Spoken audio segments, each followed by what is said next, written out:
Hey guys, it's Brandon, aka B.Rich Beauty, aka your beauty best friend. And baby, today's tea is hot. NeNe Leakes quits Housewives of Atlanta. Beyonce sells out in 10 minutes. Steve Harvey defends Ellen. And Michelle Obama shares something with us on her podcast, which we already knew. Honey, we're going to talk about that and a lot more. So you know what to do. Grab your beverage, grab your tea. Let's get sipping and let's get this party started. Let's go.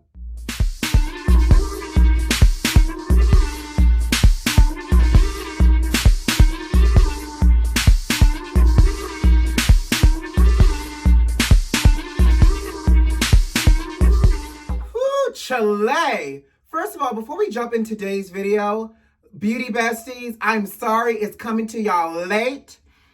But you know, sometimes life is real and life gets in the way and can cause a delay in production. But the tea is never cold. It's not alternative. It's still hot. You're just getting it a little bit later in the day. But I still need to get this face together because I have some things to do later on this evening. One of my closest friends here in Miami, he and his partner are moving. Farewell dinner we got to do later on this evening. Honey, I am dog sitting. Honey, he's working. Honey, he had to go get a haircut. I'm telling you, life is real. And sometimes life can throw you a curveball, but you just gotta bob and weave. But anyways, how y'all doing today? It's Friday. Are you excited to jump into the tea? Let's jump into it. So, first up, what we already knew was coming our way finally came, child. NeNe Leakes, NeNe Leakes herself has announced that she will be leaving the Real Housewives of Atlanta franchise. Now, here's the deal. And let's talk about it, right? We kind of knew this was coming, you know, and they kept talking about, oh, negotiations, this, negotiations, that. NeNe disappeared off of Instagram for a minute. She threatened, you know, there was rumors around a lawsuit around Bravo. NeNe posted her cryptic post over the summer about fighting for Black women and not being fought for, and all of this drama, child, that she was stirring up in the background. Now, I will tell you, and we're going to unpack this. NeNe went to her YouTube and did a very classy post. So, you know, her PR person said, you know, because this didn't work out, you can't go ahead and trash Bravo. We've seen what happens when people trash networks and people, honey. They get what? Blackballed. So NeNe did a very classy post. In her video, she discussed how they came after a very emotional, draining negotiation process. They weren't able to finally negotiate out her contract. So therefore, she is departing the Housewives franchise. She went on to really thank everybody that's involved, her production company, the actual Bravo, her cast members. And, you know, to NeNe's point, like, I always talk a lot of mess about NeNe, and, you know, I'm 50-50 with NeNe Leakes, but she really has been a pioneer for Black ensemble reality cast members. Won't take that away from her. However, here's where I feel like it's a little extra and overboard, because Bravo did a post on Bravo's Instagram. Andy did a post. NeNe, of course, did her post. But I'm like, did y'all not recall we had 2 seasons without NeNe? Like, after season 8, we got Kim Fields on season 8. Then on season 9, we got She by Sheree, and Phaedra was on her way out the door. Then on season 10, NeNe returned with spotted appearances, and we got Eva as a full-time housewife. Then season 11, we got the drunken Shamari DeVoe. So that's what I'm feeling some kind of way. Like, I'm so confused. Like, beauty besties, tell me what am I missing? Like, NeNe left for 2 seasons. Bravo didn't do no dramatic post. Andy didn't do a dramatic post. So what's the difference of her leaving for 2 seasons, for season 8 and 9, versus her now saying, I'm leaving the Housewife franchise. Thank you all. Thank you. I'm gonna miss you. Like, why the pomps and circumstances and all the shenanigans? I don't know.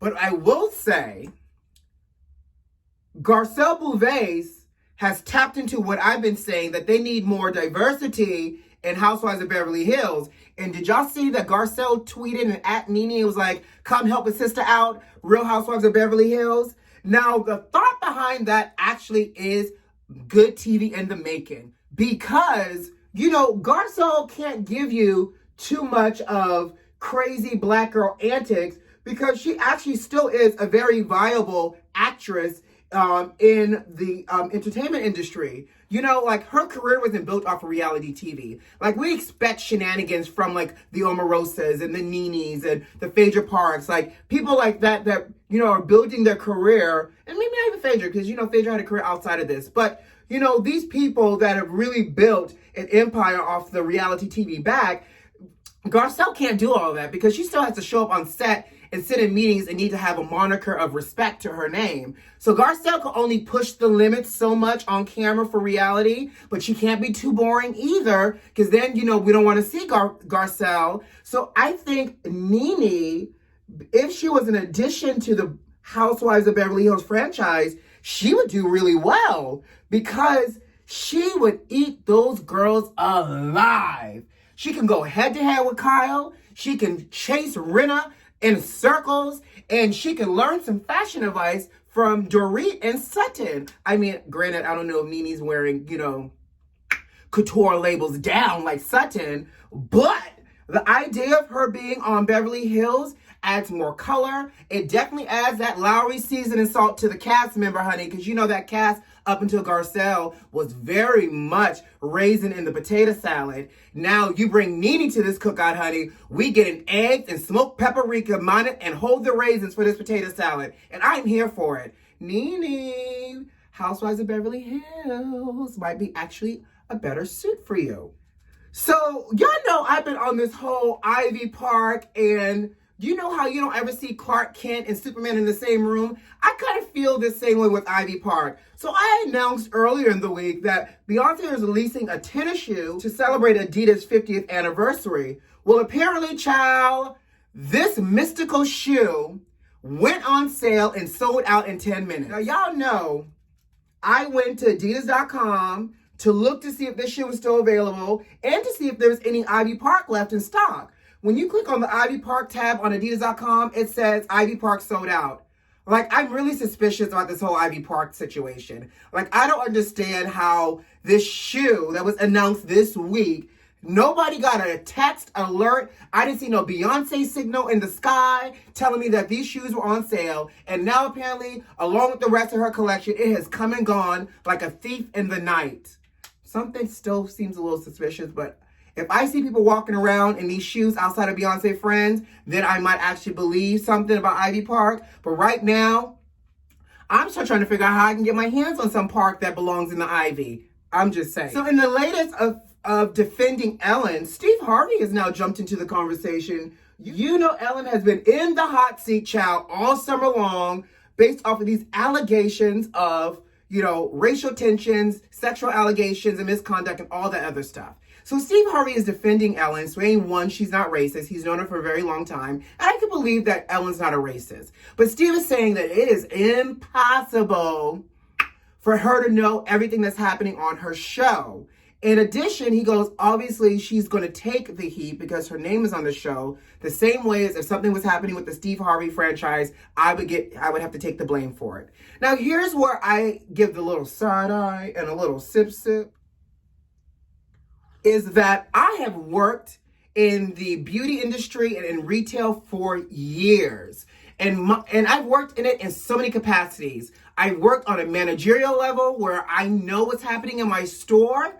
I've also worked on a corporate level where I can walk into somebody's store and I may not know everything that's happening, but I could feel it in my bones that something ain't right, right? So even if Ellen may not have known the gruesome details of what was happening behind the scenes with her producers and her staffing, if you are showing up in a space that you're occupying with multiple people, I am a true and firm believer, baby, you can feel when some ish ain't right. So I don't know, Steve. I think that might be an overreach saying that it's impossible for her to have known, but maybe she did know, felt something, ignored that intuition, Or she probably just turned a blind eye because, again, in her mind, she's bigger than probably what the foolishness is that was happening. But again, as long as your name is on that marquee honey, it is your problem. That's all I got to say about it. And I know, don't judge me. I put everything on and then realized I didn't roll. So we're just rolling into the next topic, rolling into Friday. Hey. By the way, I also had like 2 shots of espresso today. So y'all get energized, espresso, matcha Brandon today. Eve, former Rough Rider. I loved Eve and her music. Y'all remember when Eve used to have a TV show on, what was it, UPN? Back in like the early 2000s. It was called The Eve Show. And she was like a fashion designer. Yes, so Eve is now, I don't know why Eve is talking about this, but you know, hey, whatever you got to do to stay relevant, sis. I see you. Eve is saying that her show was canceled partially to her partying mentality. So Eve went on to say that obviously, you know, she grew up in the music industry, obviously on tour. And you know what happens on tour, honey, is, from what I understand, a lot of things at times. And she went from being this musician that goes on tour to now being an actress. And so for her, it was hard to shake the party life. So she would often leave party, and then show up in the morning, oftentimes late and tardy for the party for her own show and for table reads. So she's saying her behavior, she feels, played a part into the cancellation of her show. Now, that's all fine and dandy, but let's talk about the real elephant in the room. We know Eve to look like this. Who is this person? I'm like, is Eve drinking from the same sacred chalice as Little Kim? Because Eve no longer looks like Eve, but Eve now looks like a close first cousin to the Malaysian version of Little Kim. When did Eve become Malaysian? And y'all know I feel passionate about this because now I'm in my head voice. Like, I'm just like, who is this woman? Okay, I'm going to bring it down at the head voice. I don't want the dog to start howling. Anyways, Eve said, you know, that was, if she doesn't have much regrets in her life, but that is something she regrets not handling with more class and with more professionalism. So, you know, you got to always sometimes look back at your professional life and see where you can improve. So good for you for going down memory lane, Eve. Did y'all listen to Michelle Obama's podcast? So I kind of every now and then catch snippets, but Michelle Obama in her recent podcast, she had her mom and her older brother on, and she was talking about 45 and the antics that go along. You know, I just have to exhale every time I talk about them, child. The antics that happen in the White House. And she was saying that